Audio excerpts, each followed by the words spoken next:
मजा करे बोलबो ना सीरियस बोलबो? प्रथम मजा करे ही बोली, ये तो अभी ट्रेलर चल रहा है, पिक्चर अभी बाकी है, ठीक है। और সিউড়ি 2 নম্বর ব্লকের জন্য আমাদের যুবরাজ অভিষেক বন্দ্যোপাধ্যায় সর্বভারতীয় তৃণমূল কংগ্রেস দলের সভাপতি সাধারণ সম্পাদক তিনি আমাদেরকে নির্দেশ দিয়েছেন যত দ্রুত সম্ভব সিউড়ি 2 নম্বর ব্লকের মধ্যে যে বিভাজন আছে, যে দূরত্ব আছে, সেটাকে ঠিক করে নেওয়ার জন্য তিনি বার্তা দিয়েছেন। স্বভাবতই সিউড়ি 2 নম্বর ব্লকের মামাটি মানুষের যারা সৈনিক আছে তাদের মধ্যে যে দূরত্ব ছিল সেই দূরত্বের অবসান ঘটানোর জন্য প্রত্যেকটি অঞ্চল সভাপতি থেকে শুরু করে শাখা সংগঠনের দায়িত্বে আছে তাদেরকে নিয়ে আমি বসতে শুরু করেছি এবং এক সপ্তাহের মধ্যে সিউড়ি 2 নম্বর ব্লকে মামাটি মানুষের সৈনিক যারা আছে তারা সকলে মিলিত হবে সংঘবদ্ধভাবে আগামী 26শে নির্বাচনে তারা লড়াই করবে মমতা বন্দ্যোপাধ্যায় অভিষেক বন্দ্যোপাধ্যায় মনোনীত প্রার্থীকে জয়যুক্ত করার লক্ষ্যে। তাই আজ এখানে এসেছিল। কয়েকদিন আগে দিলাম এই বলরামবাগ দিকেই মারধর করা হলো, তার এলাকাতে হঠাৎ করে গাড়ির সামনে এবং এলাকার মানুষ তার বিরুদ্ধে একদম বিক্ষুব্ধ হয়ে আছে। তৃণমূল কংগ্রেস পরিবার একটা বড় পরিবার, আমি আগেও বলেছি আবার বলছি, বাবার সঙ্গে মেয়ের, বাবার সঙ্গে ছেলের, ভাইয়ের সঙ্গে ভাইয়ের দ্বন্দ্ব হতেই পারে, যেহেতু একটা বড় পরিবার। স্বভাবতই দ্বন্দ্ব হয়েছে, এটা অস্বীকারের কোনো জায়গা নেই, গন্ডগোল হয়েছে। দেখেছেন কয়েকদিন আগে আপনারা দেখিয়েছেন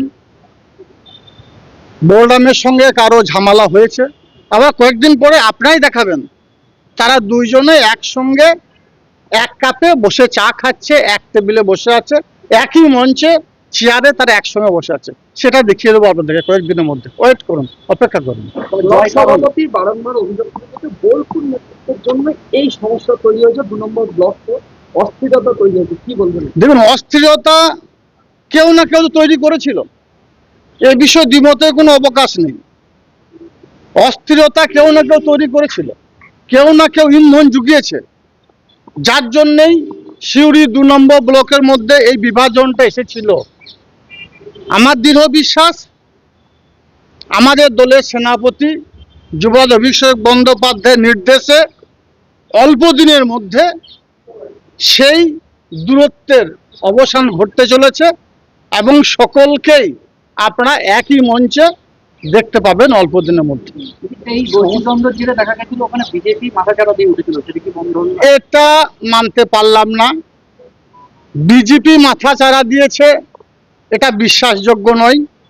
বীরভূম জেলার বুকে বিজেপি কোনো অস্তিত্ব আছে বলে আমি মনে করি না। আমি এটা স্বীকার করে নিয়েছি বা করছি, আমাদের নিজেদের মধ্যে গন্ডগোল ছিল, সেটার অবসান ঘটতে চলেছে। কিন্তু এই সুযোগে বিজেপি, সিপিআইএম, কংগ্রেস কেউ মাথাচাড়া দিয়েছে, এটাকে আমি মানতে পারলাম না। ওদের কোনো অস্তিত্ব নেই। 24শে নির্বাচনে প্রমাণ করেছে বীরভূম জেলার মানুষ, 21শে নির্বাচনে প্রমাণ করেছে, বিগত নির্বাচনগুলোতে প্রমাণ করেছে, 23শে নির্বাচনে, আবার 26শে নির্বাচনে প্রমাণ করবে। বীরভূম জেলায় যে 11টা বিধানসভা আছে, 11টা বিধানসভাতে তৃণমূল কংগ্রেসের মমতা বন্দ্যোপাধ্যায় অভিষেক বন্দ্যোপাধ্যায় মমত প্রার্থীরা জয়যুক্ত হবে, বিরোধীরা নাস্তা নাবুদ হবে। ওয়েট করুন, দেখতে পাবেন। 2026 সালের আগে কি এই গোষ্ঠীদ্বন্দ্ব মিটল? সিউড়ি 2 নম্বর নয়, 2026 আগে বীরভূম জেলায় তৃণমূল কংগ্রেসের কোনো গোষ্ঠী দ্বন্দ্ব থাকবে না। বীরভূম জেলায় তৃণমূল কংগ্রেসের একটাই গোষ্ঠী থাকবে, সেটা মমতা বন্দ্যোপাধ্যায়ের গোষ্ঠী, অভিষেক বন্দ্যোপাধ্যায়ের গোষ্ঠী। বীরভূম জেলায় একটাই ফুল থাকবে, জোড়া ফুল, অন্য কোনো ফুলের কোনো অস্তিত্ব থাকবে না। বীরভূম জেলার মামাটি মানুষের যারা সৈনিক আছে সকলে মিলিতভাবে সংঘবদ্ধভাবে কাঁধে কাঁধ মিলিয়ে বিজেপির বিরুদ্ধে লড়াই করবে এবং 11টা সিটেই তৃণমূল কংগ্রেসের মনোনীত প্রার্থীরা জয়যুক্ত হবে। জয় কার হলো? তৃণমূলের জয়, মমতা বন্দ্যোপাধ্যায়ের জয়, অভিষেক বন্দ্যোপাধ্যায় জয় হলো। আমি মমতা বন্দ্যোপাধ্যায় জিন্দাবাদ, অভিষেক বন্দ্যোপাধ্যায় জিন্দাবাদ ছাড়া জীবনে কোনোদিন অন্য কোনো জিন্দাবাদ বলিনি আর বলবো না। জেলা পরিষদে এসেছিলাম, আমাদের ব্লকের সভাপতি দাদা ডেকেছিলেন, দাদার ডাকে এখানে এসেছি। বলছি আপনি তো কদিন আগেই এই ব্লক সভাপতি পদে একাধিক বক্তব্য দিয়েছিলেন, একাধিক মন্তব্য করেছেন। তো এখানে কি সেই ভুল বোঝাবুঝি হবে? আপনার ফ্যামিলি আছে, ফ্যামিলিতে দেখবেন বাবার সাথে বা ভাইয়ের সাথে আপনার কথা কাটাকাটি হয়, ফ্যামিলি ছেড়ে চলে যান না, জান না তো? ফ্যামিলিটা কেউ কাউকে তো গালিগালাজ করে। রাজনৈতিক বক্তব্য কোথায় কখন কিভাবে ব্যবহার হয়, এখানে গালিগালাজের কোনো ব্যাপার নেই। দাদা দাদার জায়গায়, সম্মানের জায়গায় আছে। আমার বিশ্বাস ভাইয়ের জায়গাটাও আছে দাদার কাছে। কোথাও কি ভুল বোঝাবুঝি মিলবে? ভুল বোঝাবুঝি সেইভাবে ছিল না। আমি তো বললাম একটা বড় পরিবার, একটু আধটু এদিক ওদিক হতে পারে, সেটা পরিবারের মধ্যে হয়, কিন্তু পরিবার ছেড়ে কেউ যায় না। তৃণমূল কংগ্রেস একটা অনেক বড় পরিবার। যদি ডানতে গ্রামে যে ঘটে যাওয়া ঘটনা, সেখানে আপনি অভিযোগ তুলেছিলেন ব্লক সভাপতি নুরুল ইসলামের নেতৃত্বে হয়েছিল, আমি কখনো বলিনি ব্লক সভাপতি নুরুল ইসলামের নেতৃত্ব হয়েছিল। বক্তব্যতে বলেছিলেন। বক্তব্যতে আমি ওইটা বলিনি। আমি বলেছি যে বা যারা ঘটনাটা ঘটালো, এটা একটা পরিকল্পিত ছিল। সেখানে আজকে দিনে আর দাঁড়িয়ে এসব বিষয় নিয়ে আলোচনা করতে পারছি না। তাহলে কি আবার একসঙ্গে চলবে? আমি আবার বলছি, তৃণমূল কংগ্রেস একটা অনেক বড় পরিবার, ভুল বোঝাবুঝি হয়। পরিবারে যেমন সবাই মিলে একসাথে থাকি, ভুল বোঝাবুঝি মিটিয়ে দল বড়, মিটলেও ভুল বোঝাবুঝি। দল সব থেকে বড়, দলের মধ্যে কেউ নেই। ভয় কার হলো? ব্লক সভাপতি।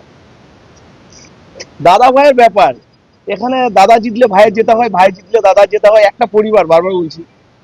এতদিন তো আমি অনুব্রত ঘনিষ্ঠ ছিলাম, যেখানে সবথেকে আপনাকে ছিল অনুব্রত ঘনিষ্ঠ ধন্যবাদ সেই জায়গায় দাঁড়িয়ে। আমরা প্রথম থেকে নেত্রী মমতা বন্দ্যোপাধ্যায়ের অনুপ্রেরণায় দলটা করে আসছি, আপনারা জানেন।